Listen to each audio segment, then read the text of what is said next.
Okay guys, I'm going to try to summarize this whole transmission fluid change on my 22 Sprinter with the gas motor.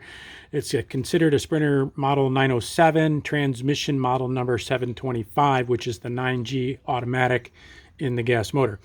Okay, so you've probably seen my other videos. I'm trying to cut this short because I was too long in my previous video that I just filmed and deleted. So here's the summary. This is not a fun job. I might consider bringing it to a service person next time because I had some kind of, if you don't have the perfect setup, I might just let them do it. Not Mercedes necessarily, but someone you trust and someone who knows how to do the whole job properly, because some of them don't drain the torque converter, which is what I did as well. Now that's a scary thing. So I did a ton of prep for like 3 weeks. I bought an OEM kit. I had a little issues with that where they didn't send me the torque converter plug by mistake. But here's my fun situation.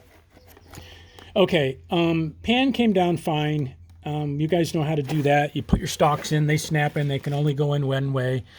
You got your positions, your 1, 2, 3, and 4 positions for draining we talked about. Let me talk about my torque converter, because that to me was the scariest part. So I got the torque converter into position by using this wrench on the flywheel nut, which I told you this is a 1 1/16.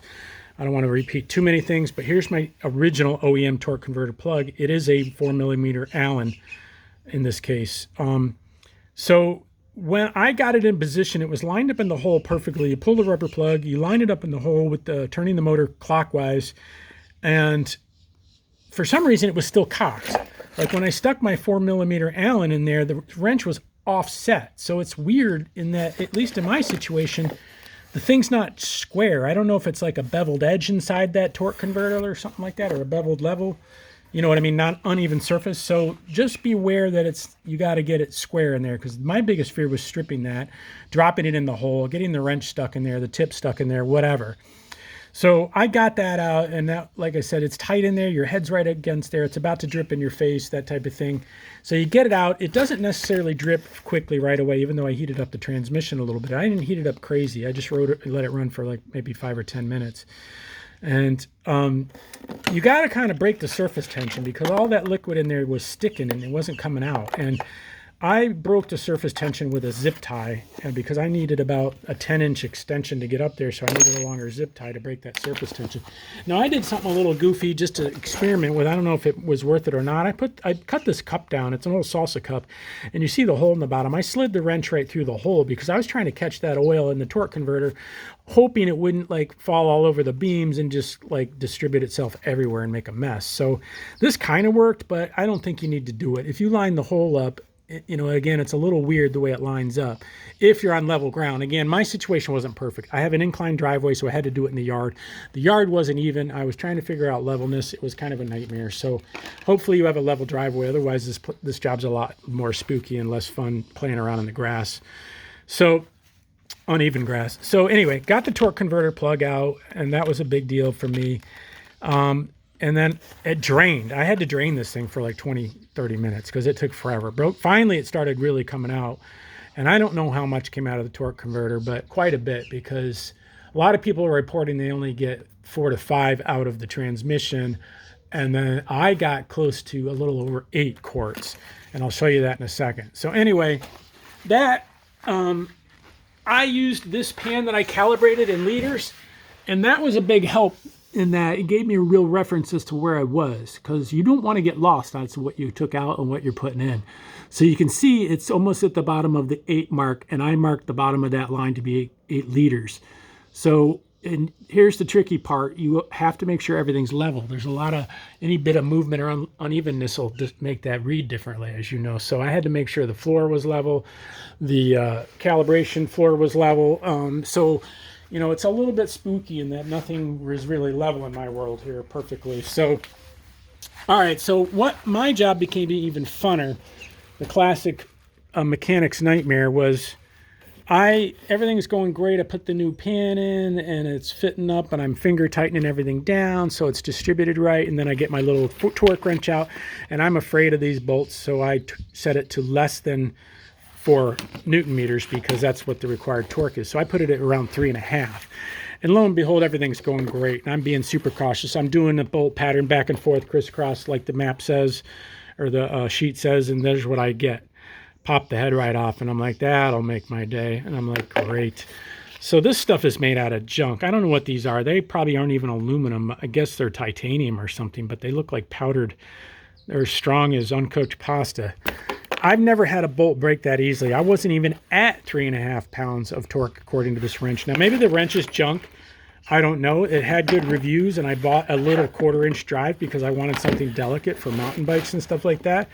And that's the only way you can get these lower readings, is to buy the smaller wrenches, you know, the more sensitive 4, Newton meters of torque. Anyway, that was really discouraging. Brand new OEM bolt. Remember, I bought all OEM other than that drain plug. Oh, and I did put that back in with 9 pounds. I didn't go to the full 10 because I was afraid of stripping it. That little Allen's not like super snug, even though it's like the correct 4mm. And back to these things, like I said, they popped off awfully easy. So I was like, damn it, you know what? I'm going to have to live with 9 bolts. And then I'm like, I'm here. There's no fluid in the pan. Hell, I'll take the whole damn thing down again. And luckily, this thing backed out by my fingers because there was a little nub left, and it came out. So then I reused an old bolt. So there you go. I did not trust torquing them anymore. I swear, if you go to 4 pounds and then do that 90-degree extra turn that they recommend, I bet you're going to pop off half the heads. And maybe I got a bad batch of bolts or whatever, but again, these were OEM. Maybe they're junk. I don't know, but it's really discouraging that. So I just went completely by hand. And with this pan, you kind of get a sense when it's bottoming out with these aluminum inserts. So I just, the seal is nice soft rubber. This seal fell out, but it's nice soft rubber. So I just did it by feel, and I was afraid of popping more heads, so I was done. So I snugged her up to my comfort level, and I had to go from there. So anyway, back to, I got that done. That wasn't fun. It's taken me way longer than it should have. And then I got my, little pump there, which I don't recommend now. It's okay, but it's got like a really short stroke. And for some stupid reason, they didn't put any measuring things on the side of it, even though it's supposed to be a 3-liter. It couldn't take 3 liters. It overflowed at 3 liters. So anyway, I did that. I pumped that fluid in, and I put about 9 quarts in it, which was actually, I thought at first when I looked at my pan, it was unfortunately on uneven ground. It said like 8.5 quarts. So I thought, okay, I'll stick a whole 9 in there and then drain a little out. Well, after I saw that it was closer to 8 quarts, after I leveled it out more, I had already had the 9 in there. So I immediately let some drain back out. But I did kick it around in the transmission for a second just to get the fluid kicked around so I didn't lose it all. Where's my fitting? Oh, there it is. I was using this plastic fitting that came with the pump and screwed into that lock nut. And that worked pretty good. That fit on there well. It snapped in, so that held the fluid in. So I turned the valve and just left this connected after I put the close to 9 quarts in it, and then I kicked the transmission on, the car on, and I popped through the gears real quickly just to kick that fluid around. And I didn't want to run it long. I just wanted it to get out of that whole pan and distribute it into the torque converter or so forth. So then after I kicked it around a little bit, it was in position 1, as you know, because that's the fill position. This was still there. So when I disconnected this, it started dribbling out pretty quickly. So I figured I was pretty over full. And after I looked at that pan again, my measuring, I figured, heck, I better let some run out. So I captured it in this bottle so that I could measure it. And I took out about 1/2 quart. So that got me down to, let's call it 8.5 roughly. So I might have still been a hair high, which was fine. At least it stopped coming out of this in position 1 while it was running quick, and it was running. It stopped coming out quickly, and it dribbled to kind of a it wasn't coming out. So I did that, and then I said, okay, I'm gonna, kick it around the transmission more. So I started, I had it running, and then I decided to take it for a little ride up the block, go through all the gears, and get it distributed a little bit more. And I didn't want to heat it up too much, though, in case it was still excessively full. So anyway, I got back. I plugged it with the, the regular plug, the full plug. And then I kicked it around a little bit by driving it around, came back before it heated up too much. It was like 43 degrees. I was reading it with that launch OBD thing that I showed you. And then I took the plug out, and a little bit more ran out, and I caught it in the bottle. So I started getting a little fuller and fuller. And then as it was getting close to 50, I had it in 1. And I said, okay, well, how much, fluid is in here? And then right at 49, I got this thing, and I had to mark the pan with chalk because my eyes have gone to hell in the last 10 years, but I couldn't see where the hell I was pointing this thing because the pan's black, you're down there, and there's not a lot of light. Brought a flashlight, but it still was tough.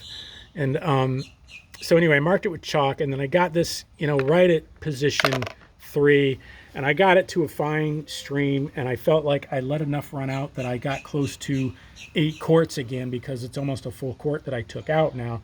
So I felt pretty comfortable with my measurements at that point, and I was basically done. So I'm going to tell you, though, that position 2, I believe, will actually let out more fluid than position 3. So if you're in 1, that holds the most fluid. That's the fill position. Things are closed up.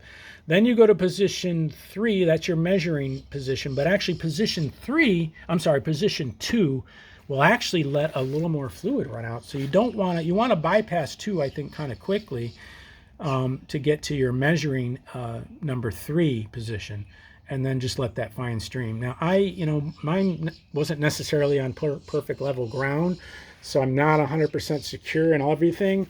It was kind of discouraging with that. And so I don't think I'm ever going to do this job again. I'm going to find a good reputable company that knows how to do it right.